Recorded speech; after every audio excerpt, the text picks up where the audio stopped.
শুভ সকাল আমার প্রিয় বন্ধুরা, কেমন আছো সবাই? আশা করছি যে যেখান থেকে আমার ভিডিও দেখছো সকলে ভালো আছো, সুস্থ আছো।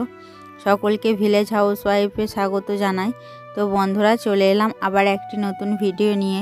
আশা করছি তোমাদের ভিডিওটি ভালো লাগবে। যদি ভালো লেগে থাকে অবশ্যই সাবস্ক্রাইব করে পাশে থাকবে। আর যারা আমার পুরনো বন্ধু হয়ে আমার পাশে আছো তাদেরকে অনেক অনেক ধন্যবাদ এবং অনেক অনেক ভালোবাসা রইল। আর যারা আমার নতুন বন্ধু হয়ে আমার ভিডিও দেখছো তাদের কাছে আমার অনেক অনেক অনুরোধ রইল চ্যানেলটি সাবস্ক্রাইব করে দেওয়ার। তো যাই হোক বন্ধুরা, আমার ভিডিও দিতে একটু দেরি হয়ে গেল। না হলে তো ধরো আমি ভিডিও দিচ্ছিলাম একদিন পর পর আমি ভিডিও দিচ্ছিলাম, কিন্তু এখন একটু সমস্যার মধ্যে ছিলাম তাই একটু দেরি হয়ে গেল। কারণ ছেলের একটু পরীক্ষা হচ্ছে, তার সঙ্গে বাড়ির কাজ, ওর জন্য ভিডিওগুলো এডিট করতে আমার একটু সমস্যা হচ্ছিল। আর আমাকে তো একাই করতে হয়, তোমাদের দাদা তো বাড়িতে থাকে না, তো সেজন্য আমার একটু সমস্যায় পড়ে গিয়েছিলাম। তার সঙ্গে ছেলেকে স্কুলে নিয়ে যাওয়া, আবার স্কুল থেকে নিয়ে আসা, ওর জন্য আরও সমস্যায় পড়ে গিয়েছিলাম। মা বাবা যেহেতু এখন কাজে যাচ্ছেন সেই কারণে ওর জন্য এখন ভিডিও দিতে একটু সমস্যা হয়ে যাচ্ছে। তো যাই হোক বন্ধুরা, এখন বাজে সকাল 7টা আর আমি দেখো উঠানটা ঝাঁট দিয়ে নিচ্ছি। ঘরটা তো আগেই ঝাঁট দিয়ে নিয়েছি, তারপর উঠানটা ঝাঁট দিচ্ছি। আর ওই যে দেখতে পাচ্ছ মাদুরটা পাতা আছে, তো ছেলে এখন বসে চা খাচ্ছে। আমার চা খাওয়া হয়ে গেছে, তো আমি এদিকটা বাগিয়ে নিচ্ছি। আর ছেলেকে বললাম তুমি ওখানে বসে চা খাও আর আমি এদিকটা বাগিয়ে নিই, তারপর ওকে পড়াতে বসাবো। তো সেই জন্য ও ওখানে চা খাচ্ছে আর আমি এদিকে ঝাঁট দিয়ে নিচ্ছি। আর সকালের বাসি কাজ তো সব বাগানো হয়ে গেছে। আর মা বাবা তো মাঠে চলে গেছেন কাজে, যেহেতু এখন ধান কাটা হচ্ছে, তোমাদেরকে তো আগেই বললাম। আর ওনারা তো কাজে যান অনেক সকালে, প্রায় 5টার সময় কাজে যান। তো ওনারা অনেক ভোরেও ওঠেন, প্রায় 4টের সময় ওঠেন। তারপর রুবি তো আমাদের পিসির বাড়িতে বাঁধা থাকে, তো ওখান থেকে এনে বাইরে বেঁধে রাখা হয়। তারপর বাড়িতে এসে চা খেয়ে তারপর কাজে বেরিয়ে যান। আর আমি এদিকে বাড়ির কাজগুলো বাগিয়ে নেব। আর আজকে যেহেতু ছেলের স্কুল ছুটি আছে, তো সেই জন্য অত তাড়াও নেই। আর না হলে তো ছেলের স্কুল থাকলে তো প্রচুর তাড়া হয়, সেটা তো তোমরা জানোই। তো এদিকে আমি বাসনগুলো ধুতে চলে এলাম। যে চা খেয়েছিলাম তার সঙ্গে আগের দিনে 2টো বাসন ছিল, তো সেগুলোকেও ধুয়ে নিচ্ছি। তো দেখো বাসনগুলো আমার মেজে নেওয়া হয়ে গেছে, এখন বাসনগুলোকে ধুয়ে নিচ্ছি। তো চলো, এদিকে আমার বাসন ধোয়া হয়ে গেছে। বন্ধুরা, এদিকে বাড়ির সব কাজ বাগিয়ে গিয়েছিলাম পুকুর ঘাটে, কারণ কিছু জামা কাপড় মাখিয়ে রেখেছিলাম। তো কিছু বলতে অনেকগুলোই মাখিয়ে রেখেছিলাম, তো সেগুলো কাচতে গিয়েছিলাম। আর কলে তো কাচলে অনেক জল লাগবে, তো সেই জন্য পুকুরেই গিয়েছিলাম। আর পুকুরে যেহেতু এখন অনেক জল আছে, ওই কারণে পুকুর থেকেই কেচে আনলাম। আর তোমাদের সঙ্গে পুকুরটাও কখনো শেয়ার করিনি, কারণ কি বলো তো, একটু বাড়ির থেকে একটু দূরে তো, আর গ্রামের মাঝখানে পুকুরটা আছে, তো সেই জন্য তোমাদের সঙ্গে শেয়ার করি না। তো যাই হোক, চলো এখন জামা কাপড়গুলো মেলে নেব। আর অনেকগুলো কেচেছিলাম জানো তো, বাবার বিছানার চাদর কেচেছিলাম, তার সঙ্গে আমাদেরটা কেচেছিলাম। আর মায়ের বাবার কিছু জামা কাপড় ছিল, তো সেগুলো কেচেছিলাম। আর মা আর বাবা তো বিয়ে বাড়ি গিয়েছিলেন, তো ওনাদের শাড়ি ছিল অনেকগুলো, তো ব্যাগের মধ্যেই ভরা ছিল। কাচার তো সময় হচ্ছিলই না, ছেলেকে নিয়ে একটু বেশি ব্যস্ত হয়ে আছি, তোমাদেরকে তো বললাম। তো সময়ই হচ্ছিল না। আর এখন তো শীতের রোদ, তো বেশিক্ষণ থাকেও না, তো সেই জন্য কাচিনি। আর আজকে যেহেতু স্কুলে যাব না, তো বাড়িতেই আছি, তো সেই জন্য আজকে সব কেচে নিচ্ছি।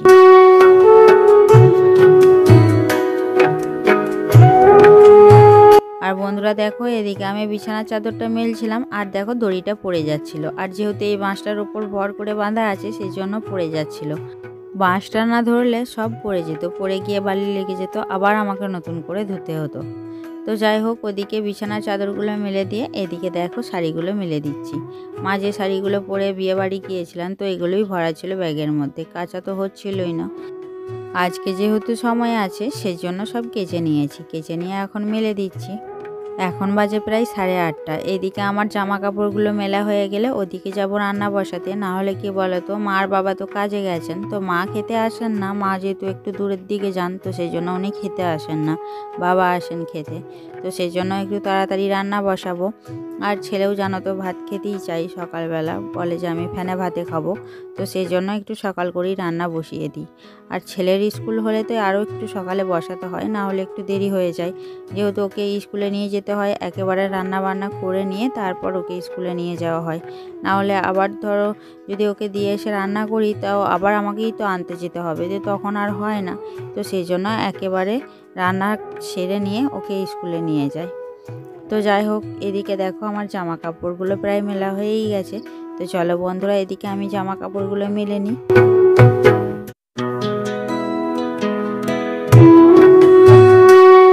জামা কাপড়গুলো মেলে দেওয়ার পর এদিকে উনুনটা ধরিয়ে দিলাম। উনুনটা ধরানোর পর এদিকে ভাত বসিয়ে দিয়েছি, আর তার সঙ্গে আমি সবজিগুলো একেবারে উনুন শালে নিয়ে চলে এসেছি। এখন আমি সবজিগুলো কেটে নেব, আর তার সঙ্গে ওদিকে ভাত হচ্ছে। তো ওদিকে ভাত হতে থাকবে আর এদিকে আমি সবজিগুলো কেটে নেব। বন্ধুরা, কত সবজি দেখো, কোন সবজিটা রান্না করব খুঁজেই পাচ্ছি না। এখানে দেখো বাঁধাকপি আছে, ফুলকপি, কুমড়ো, আর এদিকে তো আছি। দেখা যাক কোনটা রান্না করা যায়। চলো তরকারিগুলো কেটে নিই, সবজিগুলো। আর এদিকে দেখো ভাত বসিয়ে দিয়েছি, আর আলু সেদ্ধ দিয়েছি ভাতের মধ্যে। আলুগুলোও নষ্ট দেখো।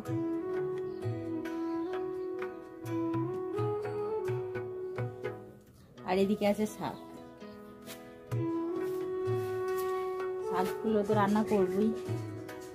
তারপর দেখা যাক এদিকে কোনটা রান্না করা যায়। তো চলো সবজিগুলো কেটে নিই।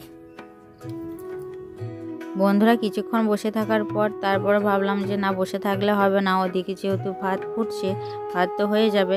তো সেই জন্য ভাবলাম আগে শাকটা কাটি, তারপর বাকিগুলো কেটে নেব। তো যেহেতু শাকটা রান্না করব আর তার সঙ্গে কুমড়ো করব, তো এই দুটোই মাথায় আসছে এখন। না হলে কি বলে তো, কুমড়োটা নষ্ট হয়ে যাওয়ার সম্ভাবনা বেশি। তো কুমড়ো তো বেশি দিন থাকে না, সেই জন্য কুমড়োটা করে নেব। আর তার সঙ্গে দেখা যাক আর কি করি। আর এই সবজিগুলো আগের দিনে হাটের থেকে কিনে নিয়ে আসা হয়েছে। তবুও আমাদের গ্রামের হাটের না, একটু দূরের থেকেই আনা হয়েছে, বাজার থেকে। কারণ গ্রামের হাটে তো পাওয়া সম্ভব না, কারণ মা আর বাবার তো এখন সময় হচ্ছেই না, তো ওনারা তো হাটে যেতে পাবেন না। তো তোমাদের দাদা ভাই বাড়ি এসেছে, ওর জন্য ও বাড়ি এসে তারপর বাজারে গিয়েছিল এগুলো কিনতে। তো বাজার থেকেই কিনে নিয়ে এসেছে। না হলে গ্রামের হাট হলে তো তোমাদের দাদা ভাই বাড়ি থাকে না, তো গ্রামের হাটে হাট করতে যেতে পারে না। ওর জন্য আমাদের বাড়িতে যখন কোনো সবজি থাকে না, তোমাদের দাদা ভাই বাড়ি আসে, তো বাড়ি এসে বাজার থেকে সবজি কিনে নিয়ে আসে। তো যাই হোক, ওদিকে দেখো আমার শাকগুলো কাটা হয়ে গেছে। শাকটা কেটে নিয়ে এদিকে আমি কুমড়োটা কেটে নিয়েছি। তো এখন পুঁই শাকটা কেটে নিচ্ছি। তো পুঁই কুমড়ো করব, আর তার সঙ্গে ওদিকে শাক ভাজা হবে। তো আর একটা তো কিছু করতে হবে ঝোলের, না হলে তো খেতে পারবে না। তো চলো দেখা যাক আর কি করি। তো চলো বন্ধুরা, এদিকে আমি সবজিগুলো কেটে নিই। বন্ধুরা দেখো, এদিকে আমার সবজিগুলো কাটা হয়ে গেছে। তো সব রকম সবজি কাটা হয়ে গেছে, আর অনেকগুলো সবজি কেটেছি আজকে। দেখো ওদিকে ফুলকপি আর আলু কাটা হয়েছে, কুমড়ো আছে, ওদিকে শাক আছে, আর এদিকে দেখো বিনস, মূলো, গাজর, শিম, বেগুন একসঙ্গে কেটেছি, আর তার সঙ্গে একটা আলুও দিয়েছি। তো ওটা ভাবছি শাকের সঙ্গে রান্না করব। তো চলো এখন কুমড়োটা রান্না করে নিই। আর বন্ধুরা, তোমাদের সঙ্গে কুমড়ো রান্না অনেকবার শেয়ার করেছি, আর কুমড়োটাও আমাদের বাড়িতে বেশিরভাগই হয়। তার কারণ হলো, তোমাদেরকে বলেওছি, আবার বলছি, ছেলে ভালোবাসে কুমড়ো রান্নাটা। তো সেই জন্য কুমড়ো রান্নাটা অনেকবার হয়েছে। তো আজকেও যেহেতু কুমড়োটা রয়েছে, আর 2 দিন হয়ে গেলে তো নষ্ট হয়ে যাবে। আর কুমড়ো জানো তো বেশি দিন থাকেই না, নষ্টই হয়ে যায়। আর আমাদের বাড়িতে তো ইঁদুরের উৎপাত, তো সেই জন্য ভাবলাম রান্না করেই দিই। তো কুমড়োটাও রান্না করে দিচ্ছি। আর তার সঙ্গে তোমাদের দাদা ভাইও বাড়িতেই আছে, তো বাড়িতে আছে, সবার খাওয়াও হয়ে যাবে।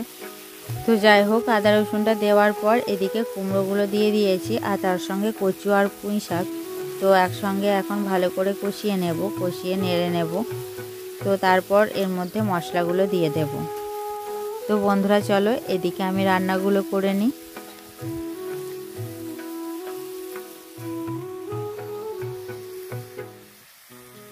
বন্ধুরা, ওদিকে কুমড়ো রান্নাটা বসিয়ে দিয়েছি, তারপর দেখো চলে এলাম এখানে। আর দেখো অনেকগুলো মাছ আছে, তো এখান থেকে কিছু মাছ নিয়ে নেব, রান্না করব। আর মাছগুলো বেশি বড় বড় নয়, দেখো ছোট ছোট আছে, তো একটু বেশিই নেব।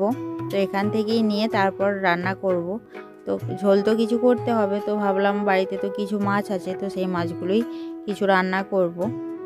এই মাছগুলো অনেক দিন থেকেই আছে, কিন্তু কিছু কিছু মাছ মরেও যাচ্ছিলো জানো তো। তো মা জলটা পাল্টে দিচ্ছিলেন, আবার জল রাখছিলেন, তবুও মরে যাচ্ছিল। অনেকগুলো মাছ ছিল। আর এই হাঁড়িটার মধ্যে না এক হাঁড়ি জল দেওয়া হয়েছিল, তো আর পুরো জলটা কালো হয়েছিল যেহেতু মাছগুলো অনেক ছিল। তো সব মাছগুলোই রান্না করেই খাওয়া হয়েছে। তো যাই হোক, এই কটা মাছই দেখো রান্না করব। তো এইগুলোতেই আমাদের বাড়ির সবাই হয়ে যাবে, বাবা মা আমি, তার সঙ্গে তোমাদের দাদা ভাই আর ছেলে। তো চলো বন্ধুরা, এখন আমি মাছগুলো বেছে নেব। বন্ধুরা, অনেকটা বেলা হয়ে গেছে আর এখন দেখো ঘুঁটেগুলো মিলছি, কারণ সময় হচ্ছিল না জানো তো, রান্না করছিলাম, তারপরে বাবা ও খেলো, ওর জন্য একটু দেরি হয়ে গেল। আর দেখো রোদে চলে এসছে অনেকক্ষণ, আর এখন ঘুঁটেগুলো শুকনোই আছে, আর একটু রোদ পাবে তাহলেই শুকিয়ে যাবে। ঘুঁটেগুলো দেখো শুকনোই রয়েছে, কিন্তু তবুও একবার মিললাম, যেহেতু হালকা ভিজে রয়েছে ভেতরে, তো ওগুলোতেই ধোঁয়া উঠবে, তো সেজন্য একবার মিলিয়ে দিচ্ছি।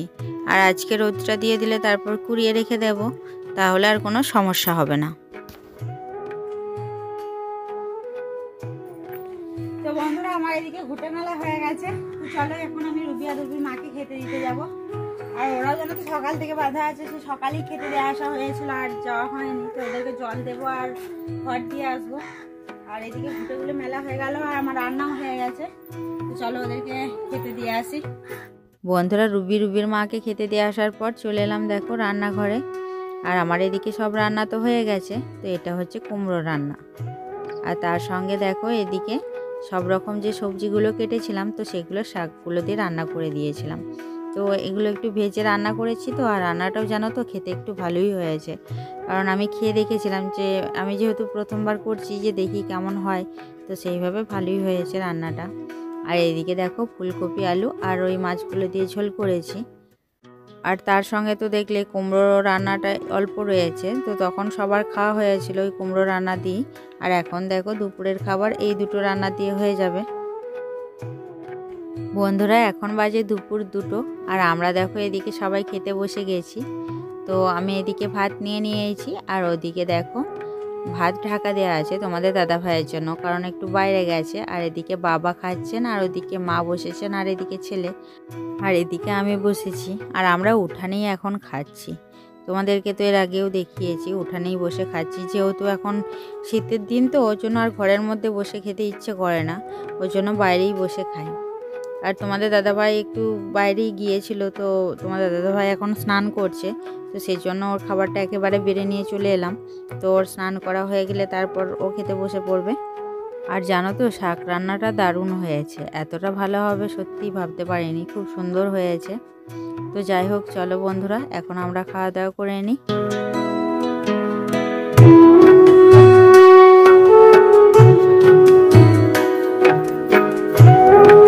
বন্ধুরা, এখন বাজে বৈকাল 4:30। যে জামা কাপড়গুলো কেচেছিলাম, তো সেগুলো অনেক আগেই শুকিয়ে গিয়েছিল, তো ওগুলো তুলে রেখে দিয়েছিলাম। তখন তো গুছানোর সময় পাইনি, সেই জন্য ওগুলোকে রেখে দিয়েছিলাম, এক জায়গায় রেখে দিয়েছিলাম। তারপর দেখো এখন যেহেতু সময় রয়েছে, আমার ওইদিকে বিকালের সব কাজ বাগানো হয়ে গেছে, উঠান ঝাঁট দিয়ে দিয়েছি, তার সঙ্গে এঁঠো বাসনও ধোয়া হয়ে গেছে। এখন আমি মায়ের এই সুতির শাড়িগুলো ভালো করে গুছিয়ে নিচ্ছি। আর এই সুতির শাড়ি জানো তো একটু বেশি ভাঁজ হয়ে যায় এর কাচার পর, যেহেতু প্রথমবার পরলে তারপরেই যখন কাচা হয়, তো প্রচণ্ড সমস্যা হয় গুছানোর সময়, তো সেই জন্য একটু সমস্যা হচ্ছে। তো চলো বন্ধুরা, এদিকে আমি শাড়িগুলো গুছিয়ে নিই। তো বন্ধুরা দেখো, এদিকে আমার শাড়িগুলো গোছানো হয়ে গেছে, আর অনেকটা সময় লাগলো জানো তো শাড়িগুলো গুছাতে। তার কারণ হলো সুতির শাড়ি রয়েছে, আর তার সঙ্গে তাঁতের শাড়ি, তো তাঁতের শাড়ির যে পাড়গুলো থাকে ওগুলো তো গুটিয়ে যায়, তো ওগুলোকেও ঠিক করে প্রায় অনেকটা সময় লাগলো। তো যাই হোক, এদিকে আমার শাড়িগুলো গুছানো হয়ে গেছে। বন্ধুরা, এখন বাজে সন্ধ্যা 7:30। তো রাত্রের খাবার তো কিছু করতেই হবে, আর এখন শীতের দিন, তো রুটিটাই বেশি ভালো লাগবে, তো সেই জন্য রুটি বানিয়ে নিচ্ছি। তো বন্ধুরা, আজকের ভিডিওটি বড় করলাম না, দেখা হবে নতুন একটি ব্লগ ভিডিওতে। যদি তোমাদের আজকের ব্লগ ভিডিওটি ভালো লেগে থাকে, অবশ্যই লাইক কমেন্ট করো, আর তার সঙ্গে সাবস্ক্রাইব করে পাশে থেকো। সকলে ভালো থেকো, ধন্যবাদ।